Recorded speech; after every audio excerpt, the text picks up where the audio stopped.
Gigi, Eugene mentioned sort of crossing over in traditional media, using the platform of digital. Is that something that you see happening a lot for people? And is that something any of you, is that something you want to do? Or do you want to use this as a jumping off point? And how have you done it? I mean, for me, I've been doing YouTube a very long time, similar to Joey and Hannah. I mean, as everyone here. To be fair, you guys were 2007. I was 2011. So we're really OG. Yeah. Dusty. I feel Dusty. I meant to drop my mic down. vintage. Vintage. We're like fine wine. We get better with time. Yeah. I feel like I get asked a lot because we have been doing it so long. It's like, oh, well, are you always gonna do YouTube? Or like, say you're in a movie someday, are you just gonna, quit YouTube? And my answer is always like, no, because that's what gave me the confidence. And when I did my documentary through YouTube, a lot of people were asking me the same thing. I'm like, absolutely not. Like, it's like even more reason to connect with more people because it's more saturated and it's just that much more meaningful, I feel, for me and the viewers.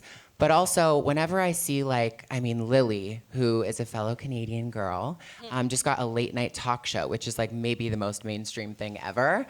And I'm so happy because honestly, I feel that YouTubers a lot of the time have more of a deeper connection with their fans than, even like a Leonardo DiCaprio, because it's literally them turning on the camera, whether they have a team or not, and literally just talking to the camera. And it's more of that genuine connection. Like when people meet their favorite YouTubers, they like literally break down and cry because it's like they really helped them through a really hard time. And it's seeing people transition from, the digital space into the mainstream space. I just love it so much. Like Troye Sivan, for example, he just is like killing it so hard in the music industry. And it's like, he did stop YouTube, but it's because he's killing it so hard in the mainstream and he's still doing his thing. Well, we were having an interesting conversation backstage about the industry with like the acting world because, I'll get job opportunities or like audition opportunities for like a queer character, like a trans character, and it's like awesome. And I read the pitch line and it's like awesome. And I'm like, go through the script and it's like not that awesome. And it's like, wait, it's misrepresentation, not as accurate, or sometimes the language that's used is harmful, but it's just the people that are creating it either don't know or are trying to create something to, in my mind, like put something out there positive for, the queer youth and their audience. And they're like, oh, people will love this, but it's, if there's not queer people behind the camera as well as in front of the camera, it's not going to be as honest, as impactful as it needs to be. So, it's very interesting because, we all have internalized homophobia and transphobia that we see, from the media or from what we don't see in the media.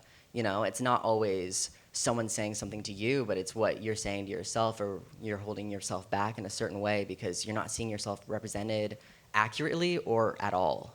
That's why I think, YouTube is so important because it is raw, it is honest. It's these people coming out here and giving other humans the language to put to how they feel and the confidence and the silent okay of, okay, you're doing that, you're being you, maybe I can be me as well.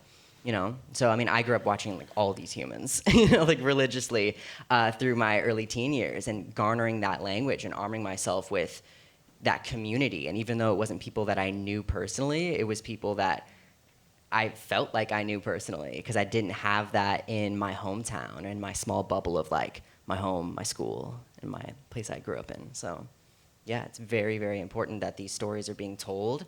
But when they're told on YouTube, they're, it's one person being the editor, being the writer, and, being that producer and that voice. But once it starts translating into traditional media, I really feel like, at least for me, it's like not just, oh, I'm taking an acting role. It's like I feel a lot of, I feel like I need to really dive into what I'm signing up for because I feel like I owe it to these kids that I'm meeting, that are watching me, that I'm going to choose projects that are positive and important.